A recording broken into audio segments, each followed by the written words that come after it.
எப்பவுமே நம்ம குளிக்கிற சோப் கடையில தான் வாங்கியிருக்கோம். ஆனா இந்த டைம் இயற்கையான முறையில வீட்லயே செய்யலாம் வாங்க. முதல்ல இதுக்கு தேவையான பொருட்கள் எல்லாம் பாத்திரலாம். இது காஸ்டிக் சோடா 1 கிலோ 110 ரூபா. நமக்கு 100 கிராம் இருந்தாவே போதும். அப்ப 11 ரூபா தான் ஆச்சு. அடுத்து தேவையான பொருள் தேங்காய் எண்ணெய். இதை நாங்க வீட்லயே காய வச்சு அரைச்சு தேங்காய் எண்ணெய் நாங்களே எடுத்துக்கிட்டோம். இந்த சோப் செய்யறதுக்கு இந்த காஸ்டிக் சோடாவும் தேங்காய் எண்ணெய் தான் ரொம்ப முக்கியமானது. இதை தாண்டி உங்களுக்கு தேவையான வேப்ப இலை, குப்பமேனி இலை, கார்போக அரிசி, பீட்ரூட், கேரட்னு உங்க தேவைக்கு ஏற்ற மாதிரி நீங்க ஆட் பண்ணி சோப் ரெடி பண்ணிக்கலாம். இந்த மாதிரி சோப் மோல்டு உங்களுக்கு வேணும்னா வாங்கிக்கலாம். அப்படி இல்லைன்னா நீங்க பேப்பர் கப்ல கூட ஊத்திக்கலாம். நீங்க இந்த மாதிரி வந்துட்டு எவர் சில்வர், பிளாஸ்டிக், கிளாஸ் இந்த மாதிரி ஐட்டம்ஸ் யூஸ் பண்ணிக்கலாம். அலுமினியம், இரும்பு பாத்திரம்லாம் யூஸ் பண்ண வேண்டாம். முதல்ல 100 கிராம் காஸ்டிக் சோடா எடுத்துக்கலாம். இப்போ 200 கிராம் தண்ணி சேர்த்துக்கலாம். ரெண்டும் சேர்ந்து நமக்கு வெயிட் 300 கிராம் இருக்கணும். காஸ்டிக் சோடா தண்ணில நல்லா கரையணும். இது பயங்கர ஹீட்டா இருக்கும். குழந்தைங்க யாரையும் பக்கத்துல விடாம இது ரூம் டெம்பரேச்சர் வர வரைக்கும் ஆற வச்சுக்கலாம். இப்போ வந்து 700 கிராமுக்கு நம்ம எண்ணெய் எடுத்துக்கணும். அதுக்கு வந்து நீங்க எந்த எண்ணெய் வேணாலும் மிக்ஸ் பண்ணி 700 கிராம் எடுத்துக்கலாம். நம்ம வந்து தேங்காய் எண்ணெய், விளக்கெண்ணெய் மிக்ஸ் பண்ணிக்கிறோம். நீங்க தேங்காய் எண்ணெய், விளக்கெண்ணெய், நல்லெண்ணெய், ஆல்மண்ட் ஆயில், பாம் ஆயில் எந்த எண்ணெய் வேணாலும் சேர்த்து மொத்தமா 700 கிராம் எடுத்துக்கலாம்.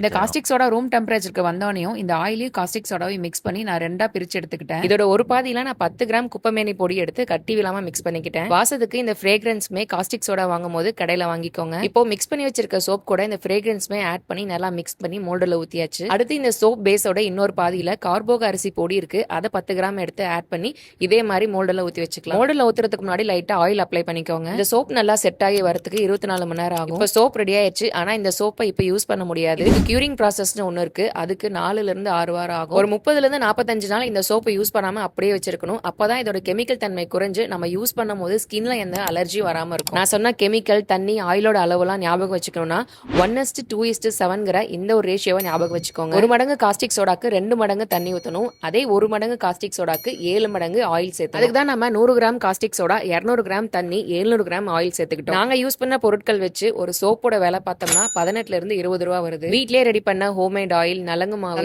மூலிகைகள்னு இந்த மாதிரி குவாலிட்டியான பொருட்கள் யூஸ் பண்ணும் போது இன்னும் விலை அதிகமா வரும். நீங்க ஃப்ரீயா இருக்கும் போது கேர்ஃபுல்லா சேஃப்டியா செஞ்சு பார்த்துட்டு எப்படி இருக்குன்னு எனக்கும் சொல்லுங்க. நான் வாங்கின எல்லா பொருளுமே மேல டேக் பண்ணிருக்கேன். வேணும்னா நீங்க கிளிக் பண்ணி ஆர்டர் பண்ணிக்கலாம்.